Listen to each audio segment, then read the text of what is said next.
freedom lovers and patriots all across the fruited plain. Terry Lovell here talking to you today about the Climategate scandal. Now, if you go onto Google and search for Climategate, you'll see thousands and thousands of posts. I want to do in part 2 of our series on Climategate, I want to do the response of Christopher Monckton, who is one of the most vocal and articulate critics of the anthropogenic global warming, the man-made global warming theory. And I want to give you just the taste in the title, Climategate, they are criminals. Okay, now here's what Christopher Monckton has to say. This is what they did, these climate scientists, on whose unsupported word the world's class politique proposes to set up an unelected global government this December in Copenhagen, with vast and unprecedented powers to control all formerly free markets, to tax wealthy nations and all of their financial transactions, to regulate the economic and environmental affairs of all nations, and to confiscate and extinguish all patent and intellectual property rights. The tiny close-knit clique of climate scientists who invented and now drive the global warming fraud, for fraud is what we now know it to be, tampered with the temperature data so assiduously that on the recent admission of one of them, land temperatures since 1980 have risen twice as fast as ocean temperatures. One of the thousands of emails recently circulated by a whistleblower at the University of East Anglia, where one of the world's 4 global temperature databases is compiled, revealed that the data were altered so as to prevent a recent decline in temperature from showing in the record. In fact, there has been no statistically significant global warming for 15 years. A fact that you heard on the radio show, KYCA 1490 on your AM dial every Friday when I talk about global warming, and also something that we've talked in previous episodes about. There's been no global warming for 15 years, and there has been a rapid and significant cooling for the past,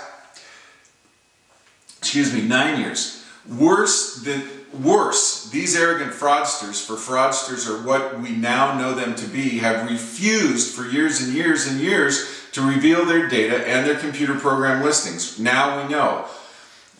Now we know why. As a revealing 15,000-line document from the computer division at the CRU shows, the programs and data are a hopeless, tangled mess. In effect, the global temperature trends have simply been made up. Unfortunately, the British researchers have been acting closely in league with their US counterparts who compile the other terrestrial temperature data sets, the GIS and the NCDC dataset. The datasets also contain numerous biases intended to artificially inflate the natural warming of the 20th century. Finally, these hucksters, these huckstering snake oil salesmen and global warming profiteers, for that is what they are, have written to each other, often encouraging the destruction of data that had been lawfully requested under the Freedom of Information Act by United Kingdom scientists who wanted to check whether their global temperature record had been properly compiled. And the procurement of data destruction, as they are about to find out at their cost, is a criminal offense. They are not merely bad scientists, they are crooks, and crooks who have perpetrated their crimes at the expense of British and US taxpayers. I am angry, and so should you be. What have the mainstream news media said about Climategate affair? Remarkably little.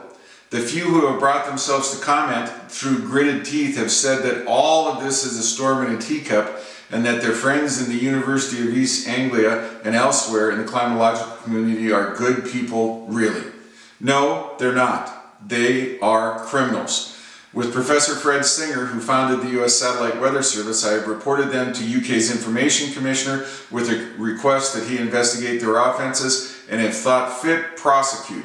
But I won't be holding my breath. In the police state that Britain has now sadly become, with supine news media largely owned and controlled by the government, the establishment tends to look after its own, at our expense and at the expense of the truth. Now, Lord Monckton sounds rather upset, but he is, because he's been personally attacked and personally vilified by the global warming machine.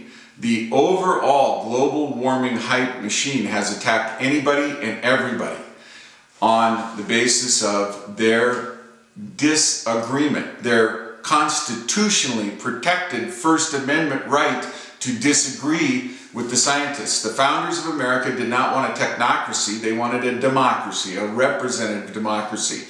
The reason the First Amendment is the First Amendment is that speech is an essential part of a free person's life. The number one thing that people like myself who were skeptical of the data and skeptical of the claims that were being made was simply this: it didn't add up. Statistically speaking, when they talked about causation, yet there was no causal relationship between CO2 and heating.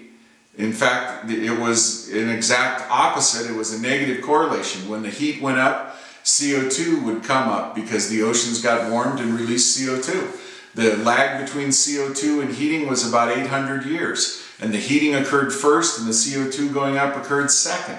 That's not A, that's not a causal definition, and B, that describes a situation of correlation, and even the correlation points out that the heat rose first, and you should at that point say, why did the heat raise first? Why did global mean temperature increase? Now, it is not the least bit comforting to me after spending the last 20 years saying, I just don't believe this, the numbers don't add up, it doesn't seem right to me, and being vilified in every possible way, being called an idiot and a moron and you know, climate denier and you know, all these other things that you get called. The only thing that I or Chris Monckton or Tim Ball were calling for was open access to the data. What is clear from these 61 megabytes of hijacked material is that there was no attempt to make the data available for the very reason that they knew the data didn't support what they were claiming. They were claiming a series of radical events that would fund them forever, period. You know, in 50 years and 100 years. What a great way to get 50 years of climate funding, other than to say, you know, well, in 50 years this is going to happen. In the meantime, we've got to study it every day and you've got to fund me from here on out. The climate change industry is a $79 billion industry. These people lied for money. They're the worst possible, absolutely to a free society, they're the worst possible people you can have. People who will lie to get money. People who will distort the truth to scare the public to get money. And I like to go back to the claim I've always put forward that the climate change people are worse than pedophiles because they scare the children by telling them the polar bears are going to die, the polar bears are going to die. Well, in 1950 there were 5,000 polar bears. Today there's 25,000 polar bears. So not only are you frightening the children to get your perverse way on something that's scientifically untrue, you're also subjecting the rest of us to a series of unnecessary expenditures for research that is, at best, wrong. So, with that in mind, I want you to go out and have a great Thanksgiving. Don't worry about global warming. Don't worry about cooling. Get out and enjoy the weather. It's the only weather we have. We'll see you in a week. Bye-bye.